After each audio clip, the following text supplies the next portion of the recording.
Hello, everybody, and welcome to Change Itself. We're back. I'm your host, Gus Miner, and I'm joined with Eric Demers as usual.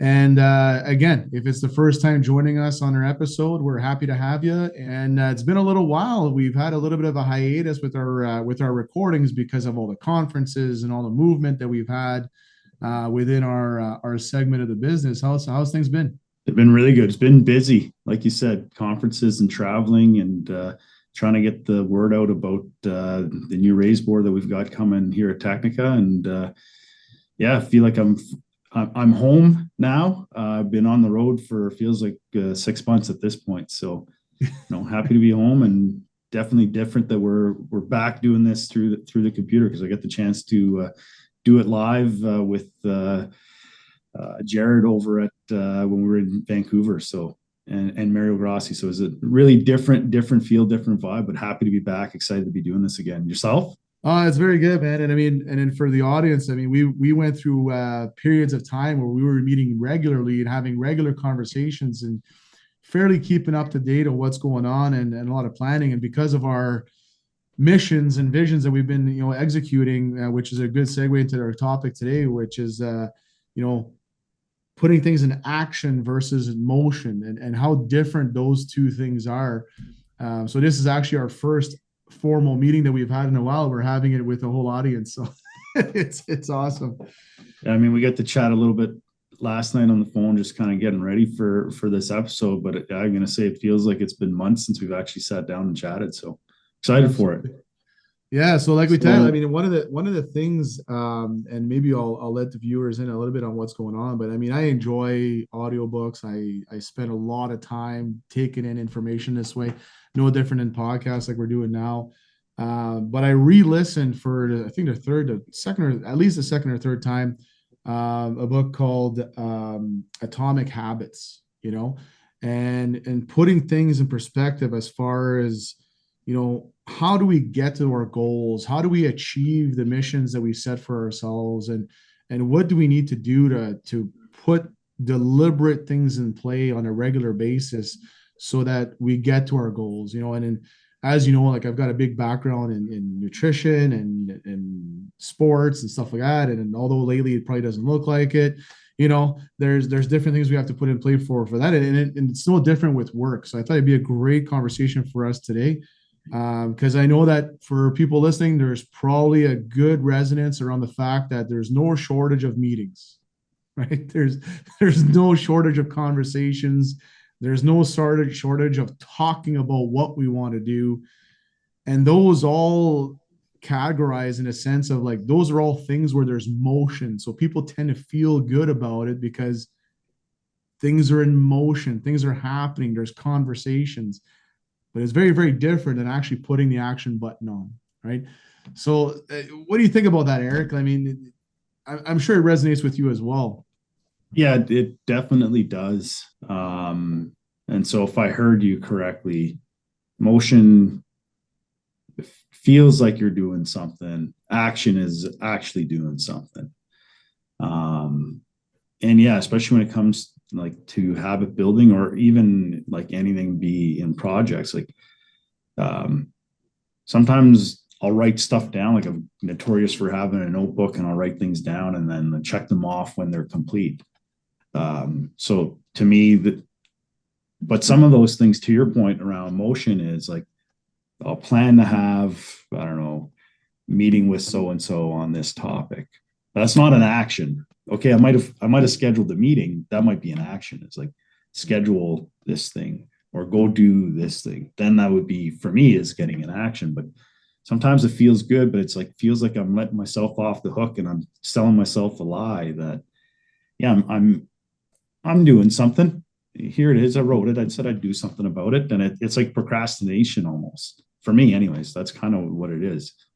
Yeah, I mean, the really interesting part about that difference between motion and action, I mean, especially when it comes to change management and when it comes to rolling things out or sending out a new initiative, you tend to feel good because you've done your risk assessments, you've done your planning, you've done your meetings to make sure everybody's on the same page.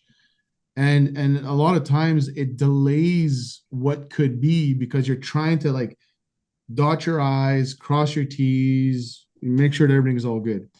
And there's room and there's space for all those things. And sometimes those meetings are action in a context where, hey, depending on what happens with this, we could impact somebody's life. Like we could create a significant safety event if we don't do those things. So it's not to say that there's no room or you shouldn't be doing these things, right?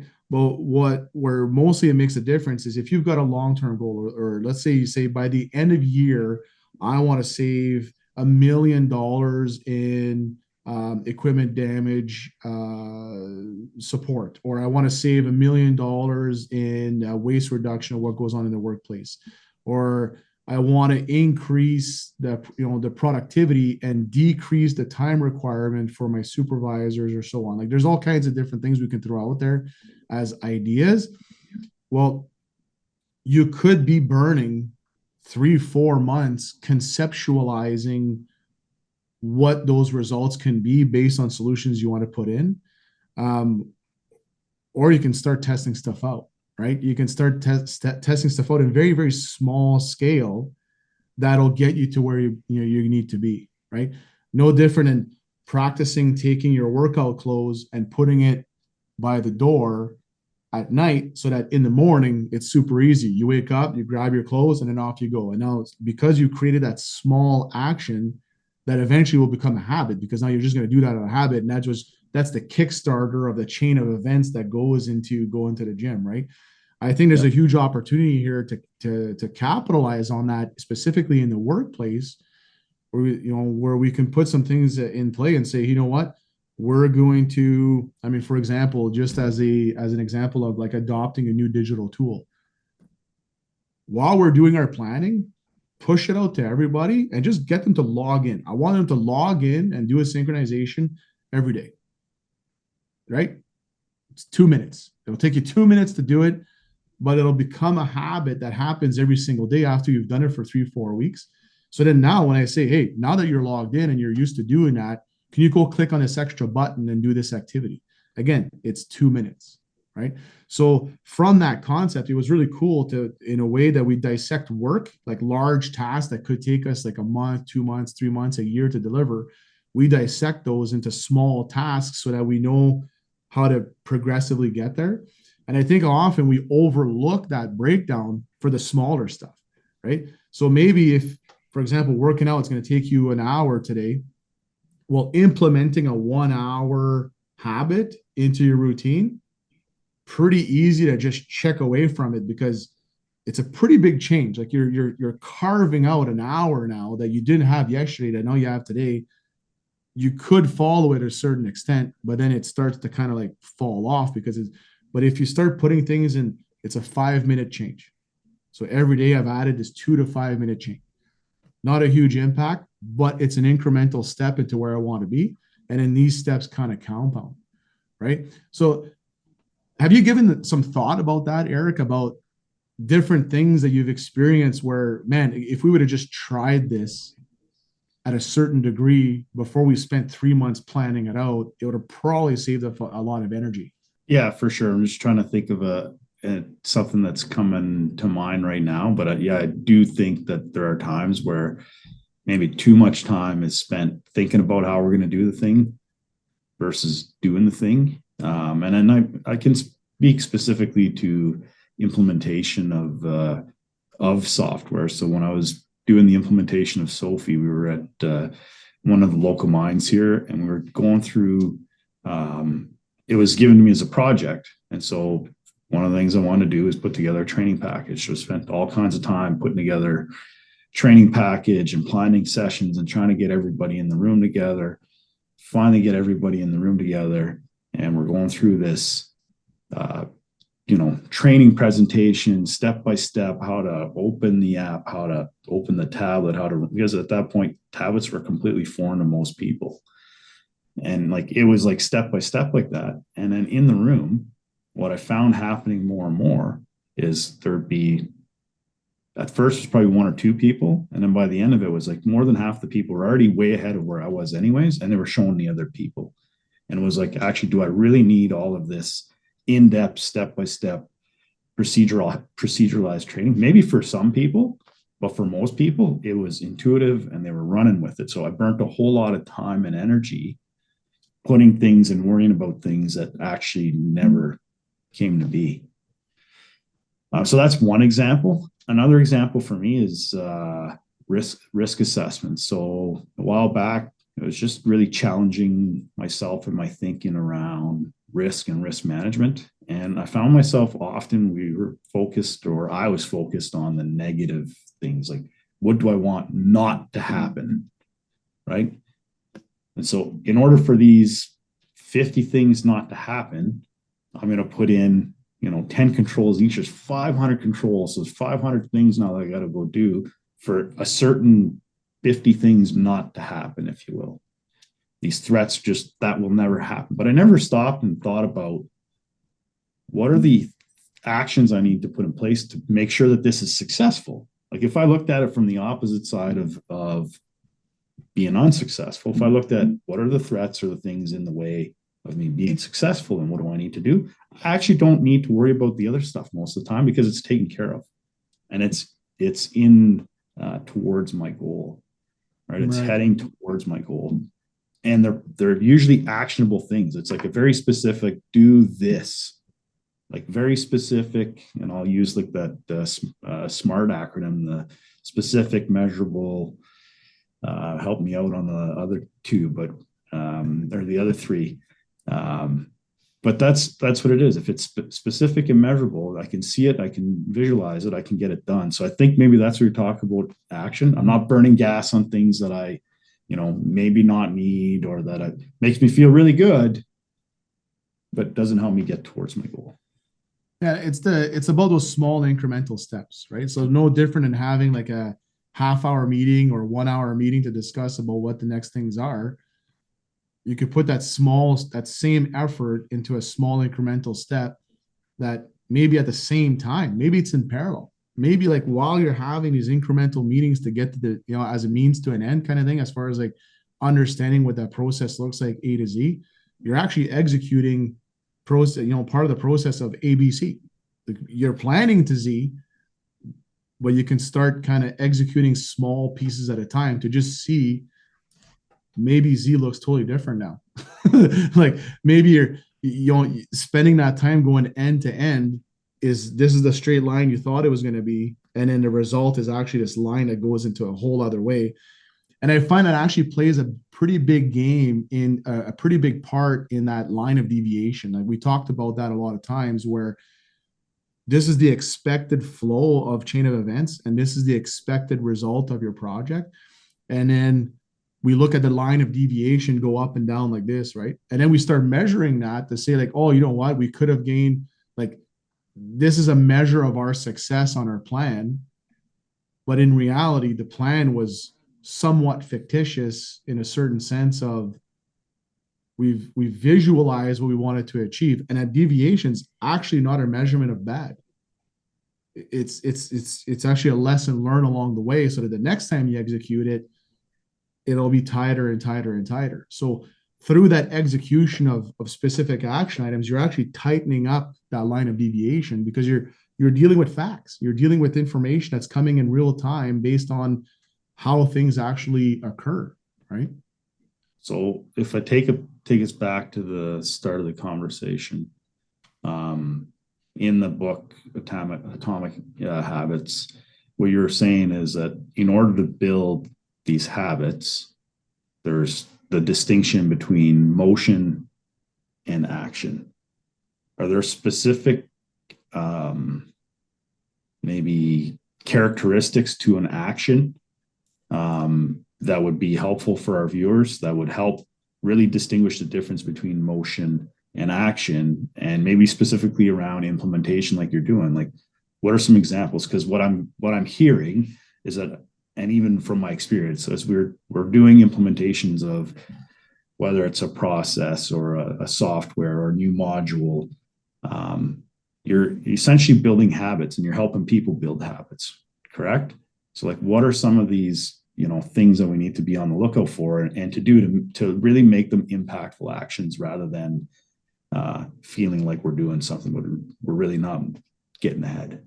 The perfect example that I can probably put out there as an end result is that when we talk about learning from data, right? And this is a common theme right now. We all want to learn from data and make data-driven decisions, right? But there's this thing that exists where it's with the assumption that you have that data, which is a pretty big assumption, right? So most organizations will go down the path of like pre-designing the layouts of their dashboards, pre-designing the layouts of their reporting, pre-designing the outcomes of what it looks like to manipulate that data. In the meantime, nothing has been done to actually collect that information, right?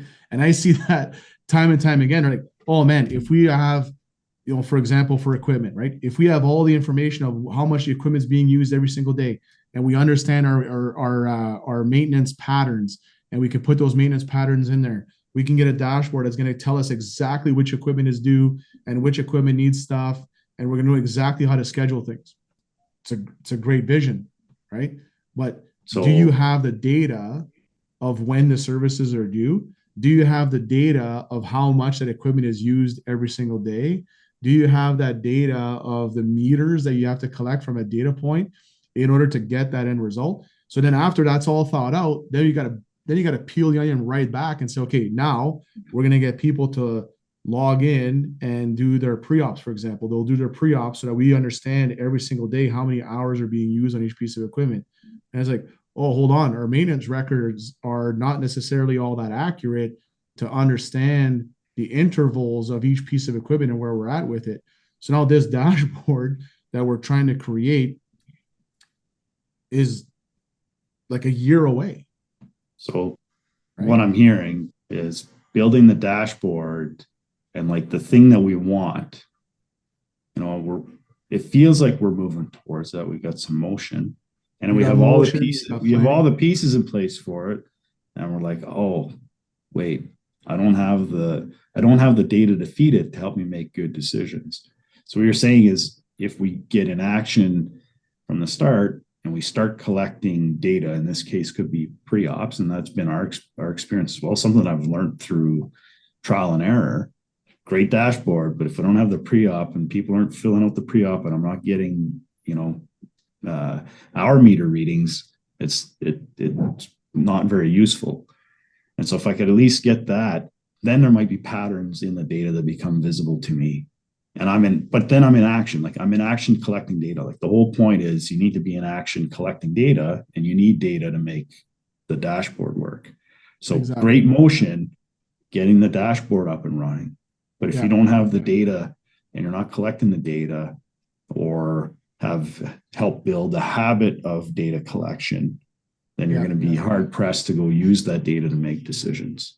Yeah. And then so if we dissect this even further, right? If the people in the workplace don't have the habit of having a phone or a tablet with them. Yeah. That's the first habit you got to get in line. So you're never going to be able to collect a good pre-op or the good data if they left their tablet or their phone at home, or they left it in the locker, or they left it, or it's not charged, right? So you might be looking at different actions like, okay, while we're planning this out, let's get people used to carrying a device around and then they're going to do one thing with it every day. They're going to sign into it and they can say hello on a Teams channel or something. One of the things that we do is for that and to build that habit is a timesheet. So we'll get people to put in, their timesheet, even if it's a site that we might not be doing pre-tasks at. The good intro is like, what is something people are going to do every day? Every single day. We've tied in the action of the tablet to getting paid. And most people want to get paid for the work that they do. So there's an incentive internally to bring your tablet to make sure you can record it and submit it. Exactly. Right. And it's a very simple one. And it's one very simple form. It's, very intuitive. And so you build that habit of bringing the app or bringing the tablet, opening the app, going in there, checking every day. And so just one simple little carrot, if you will, or incentive, you know, helps build this one habit. And then Exactly. it becomes the norm. And that's one thing that I think is overlooked too many times, right? The expectation is this, but we don't realize all of the little micro steps that need to be taken in place and in consideration before that becomes a reality, right? So, so I think what we're really trying to educate everybody on right now is that I can build no different than a diet. I can build my meal plan. I can build my schedule of when I'm going to go to the gym. I'm going to build all of the areas of like, this is when I do cardio. This is when I do weights. This is when I, whatever the heck it is. So I could spend all that time building it out, right? But if while I'm building that, I'm still eating chips and I'm still sitting on the couch while I'm doing this and I don't even have gym shoes yet, right? Man, the cut over from this to that is like significant, right? But if I said, okay, well, hey, the first thing I need shoes. So while I'm building my plan, I'm going to go to a store build and I'm going to buy shoes, right? And well, I need to break them in. So I'm going to go for a little 2 to 5 minute walk with those shoes every day while I'm building out my plan. And then, oh, well, hey, plan is ready. Well, now I'm just going to walk over to the gym, right? Or whatever. Like you got to start putting in those incremental steps so that you can get to your destination much, much quicker, right?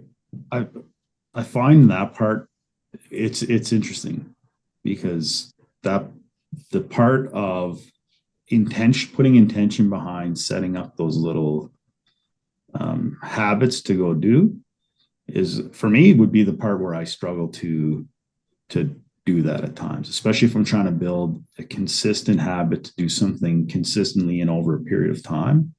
I can conceptualize it.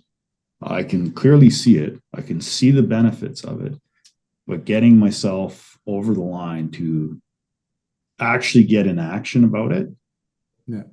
tends to be there's a blockage there. So I don't know if there's anything they talked about in your book Yeah. about that one. I might have to go read the book now. Yeah, I mean that's an invitation for everybody to read the book because on what they did is that there's what he mentions in there is that when you're building those small incremental steps, and in order for them to be sticky, there's got to be a high reward and high cost of not doing it, right? So, for example, your timesheet thing was a perfect example, right? High reward, you got into the system, you did your job, you're going to be commended for doing it, you'll be recognized for doing it. Super high reward, you're going to get paid the hours that you put in. The cost, you don't do it, that timesheet doesn't come in, you don't get paid. Massive cost. So you've kind of built in that accountability system in that fashion, right? And sometimes the accountability system could be with your peer or it could be with somebody else around you, right? So for example, you said, hey, you know what, guys, like I'm going to do this every single day. And what I'm going to do is I'm going to call you while I'm doing it so that you know that I'm doing that action. And every time I don't call you to tell you that I'm doing it, you could assume that I'm not doing it. I want you to like, I don't know, I owe you $50, right? Now, whether I take that $50 and store it aside or whatever it case be, but because like you're gonna lose $50 if you don't call me because you went for a walk. Like that was your first step that you wanted to take is you want to go for a little 5 to 10 minute walk. And that's part of your account. And then part of that accountability system is while you're in that walk, you're gonna call me. So then that becomes the next thing. And if you don't, I'm just building a tab. And then you're gonna owe me, I don't know, $300 at the end. So there's a high cost of you not doing it, right? Yeah. So I think it's important to consider those things when we start putting things in action. It's like, okay, especially when we're asking people to change their routines, right? And then when it comes to the workplace, sometimes just going digital is enough of that because you could say this is something they did on paper every single day, but it became routine. How did it become routine? They picked up a pad, like let's say like we use pre-ops as an example. They got in a habit that in the morning, at the beginning of shift, they grab their pre-op. They got in a habit that when they get to the workplace, they got the pre-op, they take it out, they start doing it. And then they put it on the dash. And they got in a habit of picking it up from the dash and then bring it in it. So let's say they did it perfectly. We're assuming they're doing it perfectly, right? They get in the habit of it when the supervisor's in the workplace and asked to see it. Exactly. So now you say all we're doing is replacing that with the phone.